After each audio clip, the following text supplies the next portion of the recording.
Olá, amigas e amigos, tudo bem? Vamos então continuar estudando o cristianismo em suas bases doutrinárias e neste vídeo vamos apresentar os princípios da doutrina espírita e verificar as diferenças entre o espiritismo e as religiões católica romana, católica ortodoxa e o protestantismo. Muitas vezes eu falei em vídeos passados que a doutrina espírita seria uma vertente do cristianismo.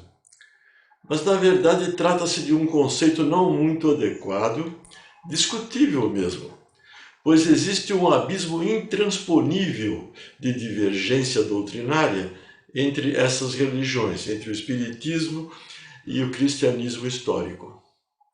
Na verdade, são religiões ou doutrinas totalmente diferentes, e se estivéssemos nos primeiros séculos da história do cristianismo, a doutrina espírita com certeza ela seria considerada uma vertente herética e sujeita a perseguições e conflitos. Mas nós não vamos discutir esses aspectos. Agora, o ano de 1857 pode ser considerado como o início da doutrina espírita na linha do tempo da história da humanidade. Nesse ano foi publicado o Livro dos Espíritos, primeiro livro dentre os 5 da codificação espírita que formam o conhecimento das bases ou princípios doutrinários. A codificação espírita é um conjunto de obras escritas por Allan Kardec, que é o pseudônimo de Hippolyte Denis Rivail. Isso aconteceu na França no século XIX. A codificação ela é composta por 5 livros que foram escritos e publicados em um intervalo de 11 anos, entre os anos de 1857, o Livro dos Espíritos, e o ano de 1868. O professor Hippolyte Denis Rivail, Allan Kardec, nasceu na cidade de Lyon, na França, a 3 de outubro de 1804 e faleceu em Paris no dia 31 de março de 1869. Os estudos de Allan Kardec, foram iniciados em Lyon e completados em Verdun, na Suíça, sob a direção do célebre professor Pestalozzi. Teve sólida instrução, servida por uma robusta inteligência. Ele era muito inteligente. Conhecia diversas línguas e tinha grande cultura científica. O trabalho pedagógico de Allan Kardec é rico e extenso. Produziu na França quase uma dezena de obras sobre a educação. No período de 1828 até 1849, e tendo sido adotadas na Universidade de Paris. Então, Allan Kardec, na verdade, ele foi escolhido para a elevada missão de codificador da doutrina espírita, justamente pela nobreza dos seus sentimentos, pela elevação do seu caráter, tudo aliado a uma sólida inteligência, como eu já falei. A história de Allan Kardec em relação ao espiritismo é muito interessante. Vale a pena, de repente, vocês acessarem a literatura e procurar saber como é que ele acabou sendo o codificador da doutrina espírita.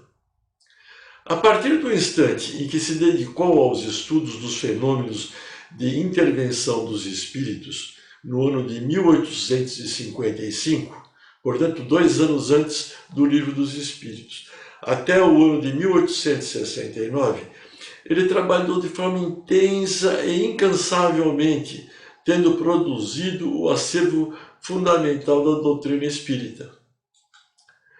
E os livros que compõem a base doutrinária da doutrina espírita, como eu já falei, são 5. Então são eles: o Livro dos Espíritos, publicados em 1857, o Livro dos Médiuns, publicado em 1861, o Evangelho segundo o Espiritismo, em 64, o Céu e o Inferno, o 4º livro, em 1865. E em 1868, a Gênese, que é o quinto livro da codificação espírita. Neste vídeo, nós vamos descrever bem sucintamente os princípios fundamentais do Espiritismo e compará-los com as das vertentes cristãs que já descrevemos nos outros vídeos, certo? Então, antes disso, nós vamos dar uma ideia do que seja cada livro da codificação. Então, o Livro dos Espíritos, dos 5 livros que compõem a codificação, este foi o primeiro, reunindo os ensinamentos dos espíritos superiores, utilizando-se o trabalho de inúmeros médiuns por meio de psicografias. Estruturado em 4 partes e contendo, olha lá, 1019 perguntas e respostas formuladas por Allan Kardec e respondidas pelos espíritos superiores, e aborda os ensinamentos espíritas de uma forma lógica sobre os aspectos científico, filosófico e religioso. O Livro dos Médiuns, que foi publicado em 61, é a segunda obra da codificação. E ele é muito indicado aos interessados em fenômenos mediúnicos. O livro é um manual explicativo das atividades de comunicação do mundo espiritual com o mundo material, e vice-versa. A obra apresenta o desenvolvimento da mediunidade, as dificuldades e os obstáculos que podem acompanhar o trabalho e a prática do Espiritismo. O terceiro livro, o Evangelho segundo o Espiritismo, está baseado em instruções dos espíritos superiores, e ali Kardec consegue explicar as máximas morais de Jesus de Nazaré, descritas no Novo Testamento, e convidando os crentes a vivenciá-las no dia a dia. Na verdade, esses ensinamentos de Jesus ficam mais focados nas bem-aventuranças, no Sermão da Montanha. O objetivo desta obra é abordar exclusivamente os ensinamentos morais do Evangelho do Cristo, pois esse código divino é, acima de tudo, o caminho infalível da felicidade esperada. Um outro livro, O Céu e o Inferno, tem como principal escopo explicar a justiça de Deus à luz da doutrina espírita. O objetivo é demonstrar a imortalidade do espírito, que é aceito pelas outras vertentes cristãs. O espírito é imortal. E a condição que ele usufruirá no mundo espiritual como consequência dos seus próprios atos. Estabelece um exame comparado das doutrinas religiosas sobre a vida após a morte. Reúne exemplos acerca da situação da alma durante e após a desencarnação. E a Gênese, nesta obra, o Kardec, ele mostra-nos que a revelação espírita, que é considerada como uma revelação, a terceira revelação, na verdade, lança intensa luz sobre a criação da humanidade. Outros temas interessantes são também analisados, os milagres, as profecias, num sentido bem amplo e, em particular, no Evangelho, tornando-os compreensíveis e naturais ao nosso entendimento. Bem, amigas e amigos, então nós vamos dar alguns conceitos mais e descrever sucintamente os princípios fundamentais do Espiritismo e compará-los com as vertentes cristãs já enumeradas. Assim vocês vão ter uma ideia do que é a doutrina espírita. O lançamento do Livro dos Espíritos de Allan Kardec, em 18 de abril de 1857, estabeleceu oficialmente o início do Espiritismo como religião, como ciência e filosofia. Segundo Allan Kardec, Espiritismo é, ao mesmo tempo, uma ciência de observação e uma doutrina filosófica, além da religiosa, né? Como ciência prática, consiste nas relações que se estabelecem entre nós e os espíritos. Como filosofia, compreende todas as consequências morais, né, que procedem dessas mesmas relações. Então nós podemos, de uma maneira bem resumida, definir o Espiritismo como sendo: o Espiritismo é uma ciência que trata da natureza, origem e destinos dos espíritos, que somos nós, né? Espíritos encarnados, bem como de suas relações com o mundo corporal. Então nós temos dois mundos, um espiritual, eterno, imortal, e um mundo material, que é quando o espírito está encarnado. E aí o Espiritismo é o estudo e os relacionamentos desses dois mundos, com certeza. Vale destacar que o verdadeiro culto para o Espiritismo é o culto interior, é o sentimento, a elevação do pensamento. Não tem o Espiritismo prescrições condizentes com adoração exterior.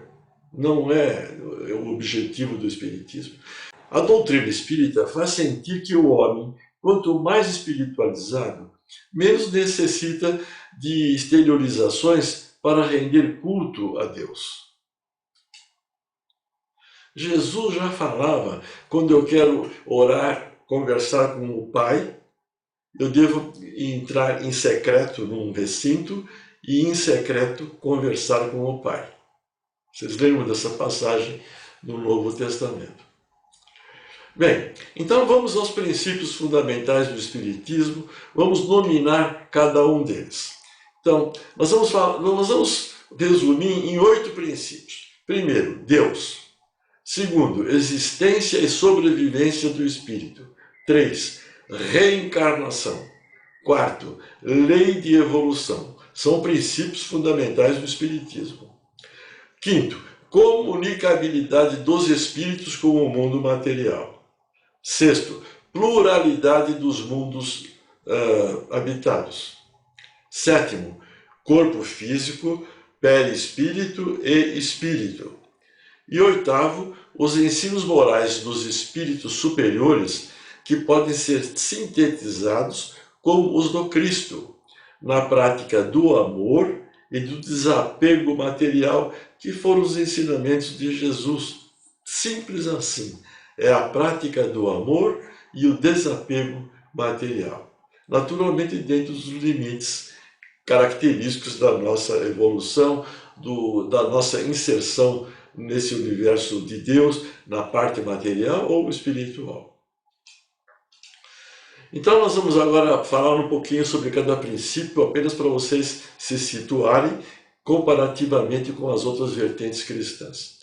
Então, no primeiro princípio, que é sobre Deus, como é que o Espiritismo entende a figura de Deus?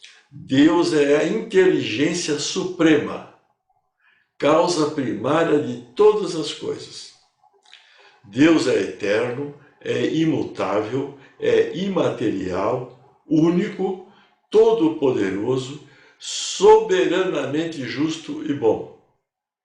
Criou o universo, que compreende todos os seres animados e inanimados, materiais e imateriais.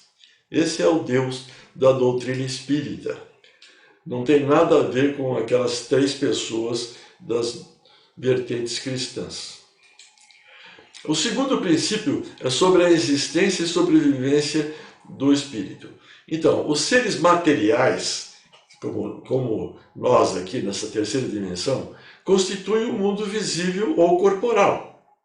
E os seres imateriais, que não estão ligados à matéria, o mundo invisível ou espírita, ou seja, dos espíritos. Então nós temos aí os seres materiais e os seres imateriais. O mundo espírito é o mundo normal dentro da doutrina espírita, primitivo, eterno, pré-existente e sobrevivente a tudo. Olha lá, os espíritos vivem neste mundo, diferente do nosso. Os espíritos estão por toda parte e povoam ao infinito os espaços infinitos, é todo o universo. O mundo corporal aqui é secundário, onde nós estamos, aqui na terceira dimensão. Ele é secundário. Pode deixar de existir ou nunca ter existido. sem alterar a essência do mundo espírita. São dois mundos diferentes. A alma é um espírito encarnado, podemos dizer assim. Mas, na verdade, eu, por exemplo, tenho o meu corpo físico e o meu espírito está encarnado nesse corpo físico. O corpo é apenas o invólucro do espírito nesse estágio da vida. O terceiro item que está correlacionado a esse é a reencarnação. Então, o que é a reencarnação? É o processo através do qual o espírito se depura, se purifica e se aperfeiçoa. É a escola de Deus. Ao se depurar, a alma, o meu espírito, ele sofre sem dúvida uma transformação se eu trabalhar o meu aperfeiçoamento espiritual. Mas para isso necessita de uma prova de vida corpórea, o espírito. Então ele vai ter que encarnar num corpo físico para vivenciar aqui na terceira dimensão a possibilidade de um aperfeiçoamento espiritual. E a alma, o espírito, necessita de muitas existências para alcançar a perfeição moral. Nós somos muito imperfeitos, ainda somos, vocês imaginam, né, a situação. Então a finalidade da reencarnação é esse trabalho, é a expiação, é o melhoramento progressivo de todos os seres da humanidade, com certeza. O quarto item, como princípio fundamental da doutrina, é a lei de evolução. Os espíritos melhoram por si só, têm que se melhorar continuadamente. Melhorando-se, passam de uma ordem mais inferior para uma mais superior. E nós estamos num estágio inferior ainda neste planeta. Deus criou todos os espíritos simples e ignorantes, ou seja, sem conhecimentos. Dá a cada um deles uma missão nesse sentido, né? Com o fim de esclarecê-los e progressivamente levá-los à perfeição pelo conhecimento da verdade e para aproximá-los dele. Aproximar nós a ele. Quanto mais nós nos aperfeiçoamos, nós vamos ter a percepção, o sentir Deus dentro de nós, com certeza. Então, a felicidade eterna e sem perturbações, ela vai ser encontrada nesse aperfeiçoamento que eu estou falando. Os espíritos adquirem o conhecimento passando pelas provas que Deus lhes impõe, com certeza. Então, a reencarnação do espírito nesse corpo físico, na terceira dimensão, é a escola de Deus, é o local onde o espírito trabalha as suas imperfeições e vai crescendo espiritualmente a cada momento e também intelectualmente. Agora, o quinto item diz respeito à comunicabilidade dos espíritos com o mundo material. É a relação dos espíritos com o mundo material. Os meios de que hoje nós dispomos permitem-nos obter comunicações tão extensas, explícitas e rápidas como as que mantemos com os homens. Vocês viram e sabem da história de Chico Xavier. Ele publicou mais de 400 livros. As comunicações podem apresentar infinitas variações, dependentes do estágio de desenvolvimento em inteligência e moral dos espíritos. Elas devem refletir a elevação ou a inferioridade de suas ideias. Nós temos espíritos mais inteligentes, mais aperfeiçoados espiritualmente e espíritos menos desenvolvidos. Então, deve ser refletida essa elevação ou de inferioridade das ideias dos espíritos, seu saber ou a sua ignorância, seus vícios e suas virtudes. E sexto, a pluralidade dos mundos habitados é um outro princípio, como estamos descrevendo. Os espíritos encarnados, eles habitam os diferentes globos do universo. E o homem terreno está bem longe de ser o primeiro em inteligência, bondade e perfeição, porque nós estamos num planeta realmente de provas e expiações ainda. Os espíritos não encarnados ou errantes, ou na erraticidade, não ocupam nenhuma região determinada ou circunscrita. Eles estão por toda a parte, no espaço e ao nosso lado. Eles nos veem, nós podemos vê-los se tivermos a capacidade mediúnica da mediunidade de visão né? E eles se acotovelam sem cessar em todos os lugares. É uma loucura essa conversa, hein? É toda uma população invisível que se agita ao nosso redor. Acreditem se quiserem. O sétimo princípio fundamental diz respeito ao corpo físico, ao perispírito e espírito. O espírito ele é envolvido por uma substância que é vaporosa para nós encarnados, porque ele é bem sutil, mas ainda bastante grosseira para os espíritos, suficientemente vaporosa para que ele possa elevar-se na atmosfera e transportar-se para onde ele quiser. A esse envoltório, que é material, mas ele é muito sutil, dá-se o nome de perispírito. Ele é invisível aos nossos olhos, naturalmente, aos nossos sentidos.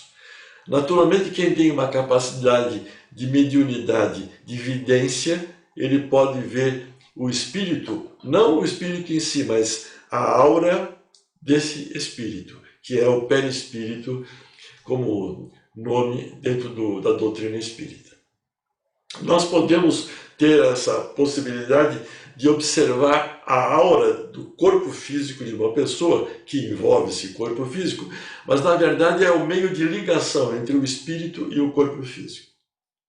Então nós temos uma literatura muito grande sobre esse item 7 dos princípios fundamentais do espiritismo. Como todos os itens, nós temos um número infinito de livros e trabalhos sobre esses assuntos todos.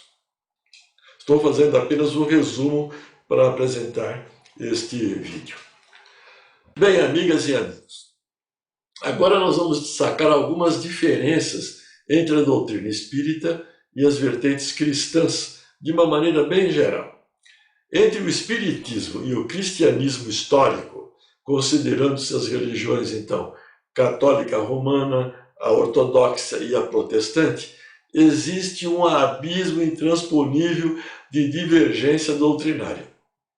Como eu já falei, né? Todas essas religiões diferenciam-se a partir de suas doutrinas e são manifestações da fé dos indivíduos e sua relação com as divindades fundamentais de cada uma delas.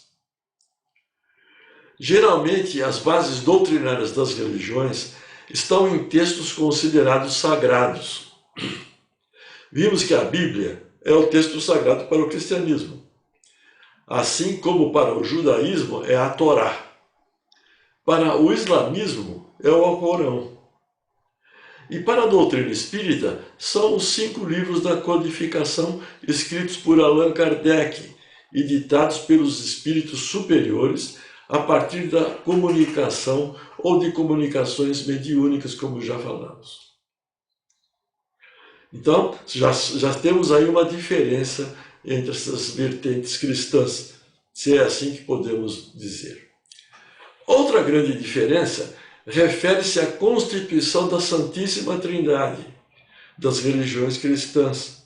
Isto é, elas acreditam em um Deus em 3 pessoas distintas, o Pai, o Filho e o Espírito Santo, constituindo um só Deus.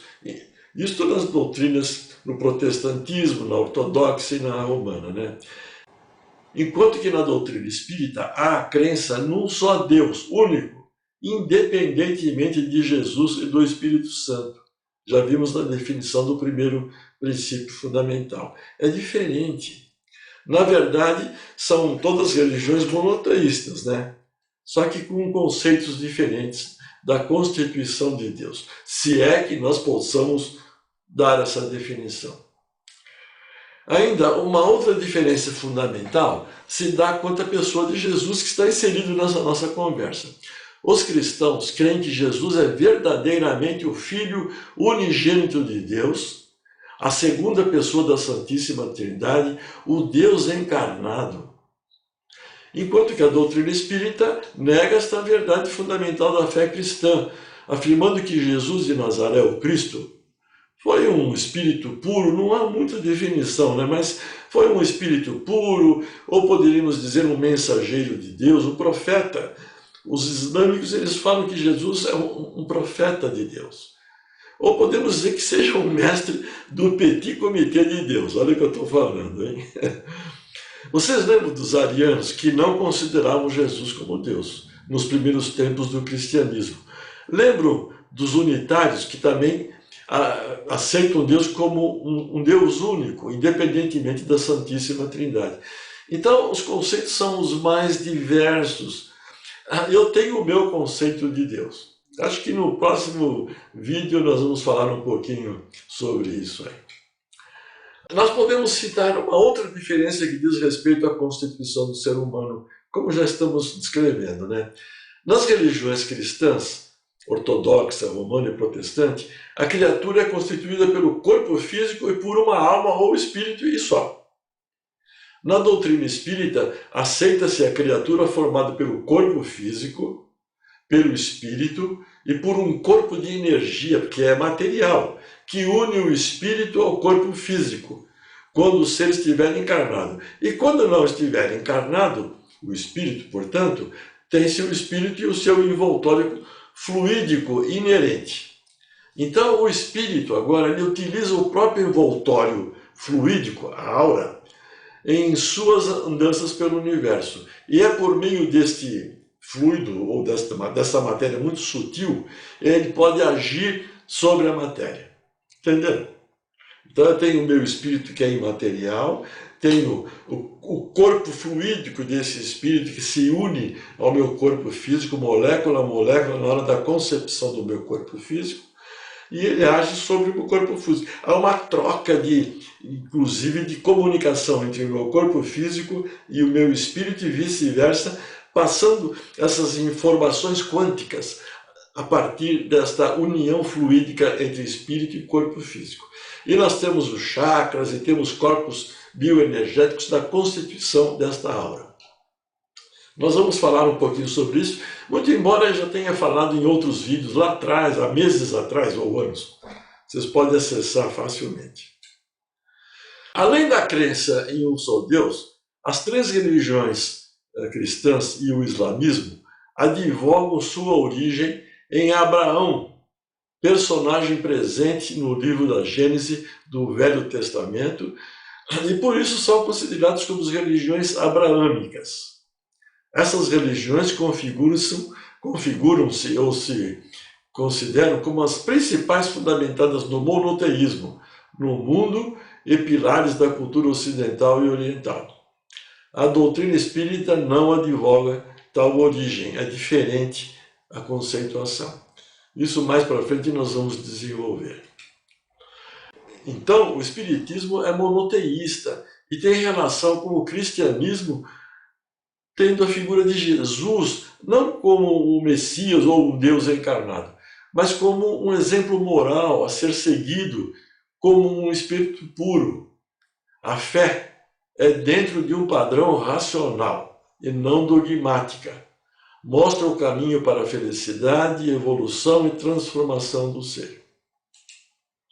No Espiritismo não há sacramentos, não há liturgias, práticas de cultos, missas, batismo, crisma, comunhão, ritos, cultos, olha quanta coisa. Edificação de igrejas físicas, não é necessário nada disso.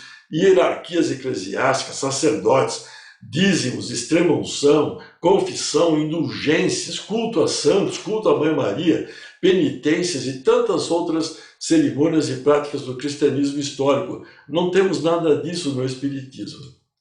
E vejam que os princípios fundamentais da doutrina espírita são totalmente diferentes das religiões cristãs. Não há equivalências.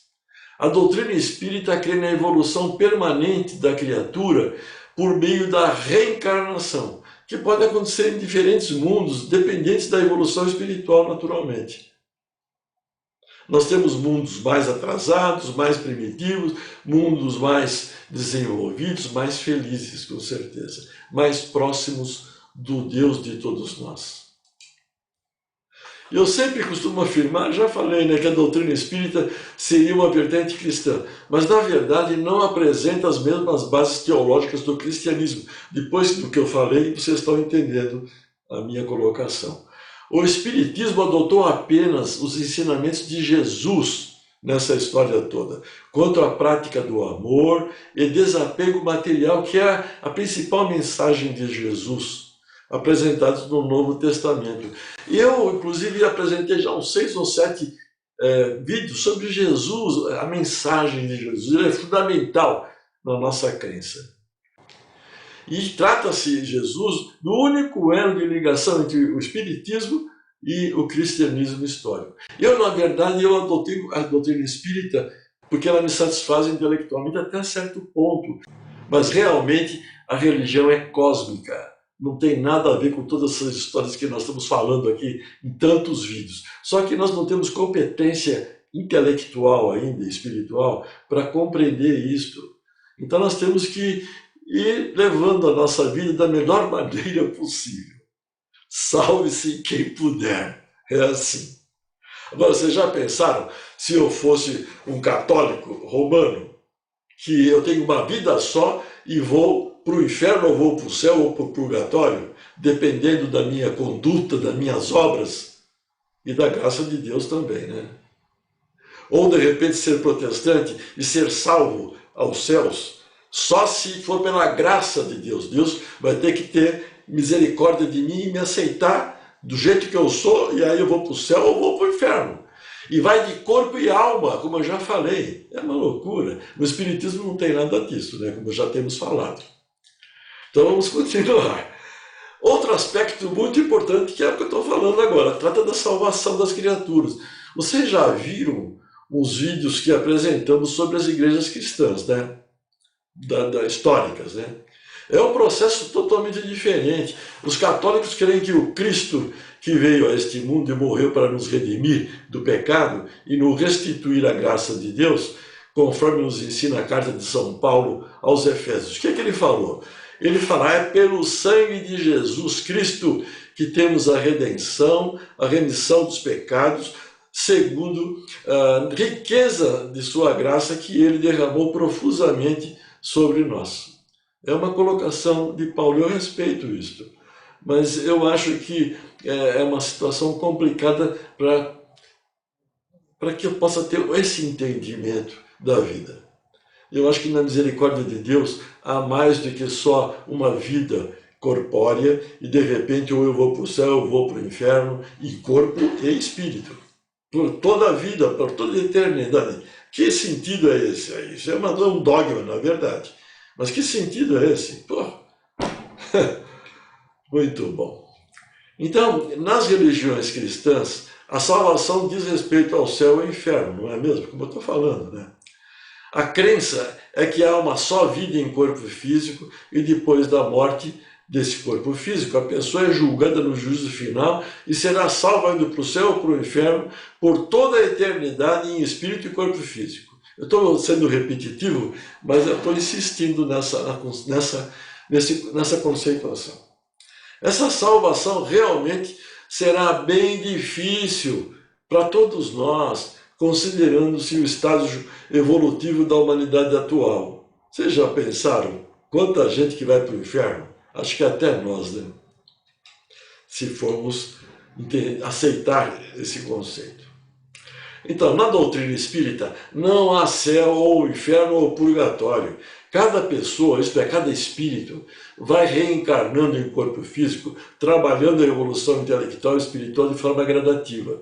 Dessa forma, a criatura imperfeita vai se purificando aos poucos, nas diversas reencarnações, e aos poucos vai alcançando a felicidade nos tempos da imortalidade. E também tem uma coisa, não há comprovação científica rigorosa sobre tudo isso que eu estou falando, em nenhuma crença, acredite se quiser. Por isso que podemos ter ateus, não acredita nem em Deus. São opções de cada um. E olha, sem uma crença fica difícil viver neste planeta e na vida, porque fica sem sentido, com certeza. Mas nós podemos ter conjecturas a respeito de certas evidências que existem e que eu vou descrever isso nos próximos vídeos, com certeza, devagarzinho e sempre. Então vamos lá, em resumo e fundamentalmente, nós temos o seguinte, eu vou ser repetitivo, mas é para a gente poder compreender bem esse vídeo. Então, eu vou falar no item 1. No Espiritismo, Deus é único e é a inteligência suprema, causa primária de todas as coisas. Nas religiões do cristianismo histórico, Deus é tripartite, constituído pelo Pai, pelo Filho e pelo Espírito Santo. Segundo, reencarnação é o processo através do qual o espírito se aperfeiçoa, é o método de Deus para o espírita, né? Evoluindo intelectual e espiritualmente em inúmeras vidas físicas terrenas. No budismo também é assim, só que não há Deus no budismo. E continuando, há uma só vida em corpo físico e alma e o juízo final nas igrejas cristãs do histórico do cristianismo.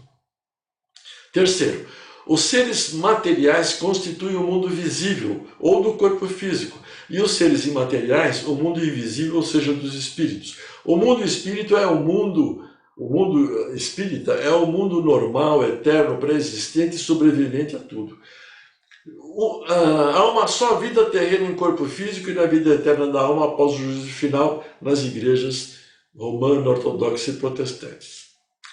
No Espiritismo há a lei de evolução, e que diz que Deus criou todos os espíritos simples e ignorantes, ou seja, sem conhecimentos, e vai ter que se desenvolver e evoluir a cada momento, continuadamente, no processo reencarnatório. Todos os seres humanos agora são pecadores nas igrejas cristãs do histórico do cristianismo, e devem se salvar pela graça no protestantismo, né? Ou então pela graça e boas obras de sacramentos na ortodoxa e na romana. Nós temos o céu, o purgatório e o inferno como moradas eternas após o juízo final nessas igrejas cristãs.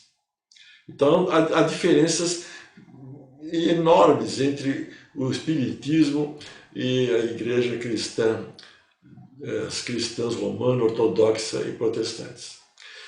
Quinto, os espíritos encarnados habitam os diferentes globos do universo e o homem terreno está bem longe de ser o primeiro em inteligência, bondade e perfeição, com certeza. O ser humano, agora, nas igrejas cristãs, é considerado o único ser inteligente do universo, que é uma utopia, com certeza. Sexto, a comunicabilidade dos espíritos com o mundo material acontece através do processo mediúnico. Isso também é discutível, né, em base científica, mas enfim, nós vamos falar sobre tudo isso. Agora, nas igrejas cristãs, a comunicação mental do crente com o Pai, por meio da oração, é perfeita. Jesus falava sobre isso. E eu até citei que Jesus, quando sugeria para conversar com Deus em oração, tinha que a pessoa se colocar em secreto, num local qualquer fechado, e aí entrar em comunhão mental com o Pai. E, naturalmente, isso também é válido para os espíritas, com certeza. O que é diferente é que espíritos podem se comunicar com os encarnados no espiritismo. E sétimo, o homem é constituído por corpo físico, espírito e perispírito, vocês já entenderam, né? E mais um complexo bioenergético nesse perispírito, ou aura. Enquanto que nas religiões cristãs, o ser humano é constituído por corpo físico e alma. Entenderam? Bem, amigas e amigos, foi bastante, eu falei rápido porque é um assunto incomensurável. Apresentamos as bases doutrinárias do Espiritismo e fizemos algumas comparações com as religiões do cristianismo histórico, isto é, com a religião católica, romana, ortodoxa e protestante. Espero que eu tenha sido claro nas considerações e que vocês possam ter tido a oportunidade de fazer uma boa reflexão e absorver novos conhecimentos. Nós estamos fazendo isso, adquirindo novos conhecimentos em estudos, de uma certa forma, bem superficial, mas é válido. E como já enfatizamos inúmeras vezes, o nosso objetivo é esclarecer aspectos importantes das crenças religiosas da linha do tempo da história da humanidade e proporcionar a oportunidade de estudo e reflexão no sentido de entendermos a nossa inserção no reino divino, da presença da fonte. Eu estou usando a presença da fonte como o meu Deus.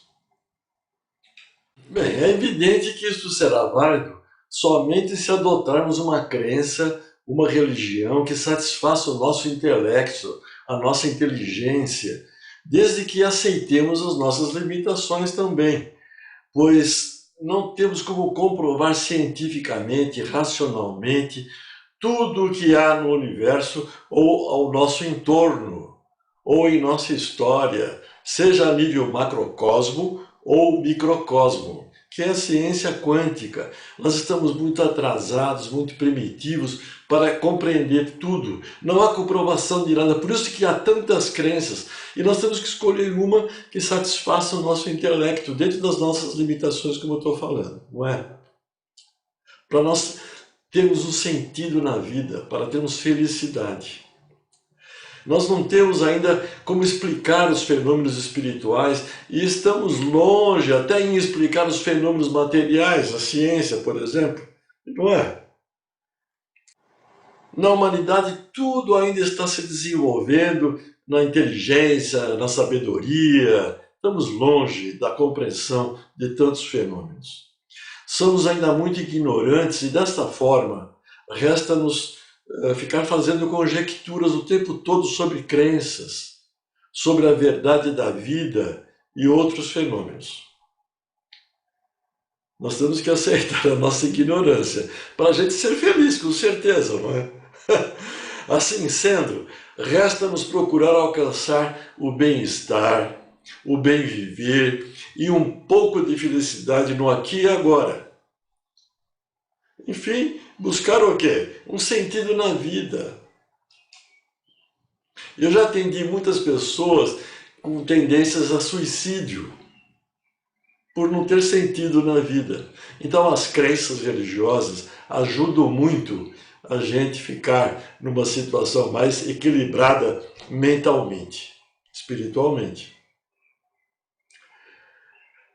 Bem, então no próximo vídeo nós vamos continuar a falar sobre as religiões e doutrinas, porque vai longe toda essa história. Talvez eu fale sobre alguma experiência de vida minha, inclusive, e como trabalhar a nossa união com o Deus de todos nós, ou com a fonte criadora, olha, estou mudando o nome, independentemente de rótulos religiosos. Aí nós vamos estar utilizando a inteligência, a sabedoria, para ter um norte em nossas vidas. Só que para isso nós temos que estudar muito. A inteligência é o intelecto que tem que ser convencido do caminho, do rumo certo a seguir. Tudo bem? Então nós vamos juntos e misturados, praticando a fraternidade universal, o amor incondicional como meta e compartilhando conhecimentos. Compartilhe esse vídeo, dê o like ou dislike, inscrevam-se no canal se quiserem e vamos trabalhando a nossa ascensão intelectual e espiritual a cada momento. O Deus que habita no meu coração, saúdo o Deus que habita no seu coração. Namastê.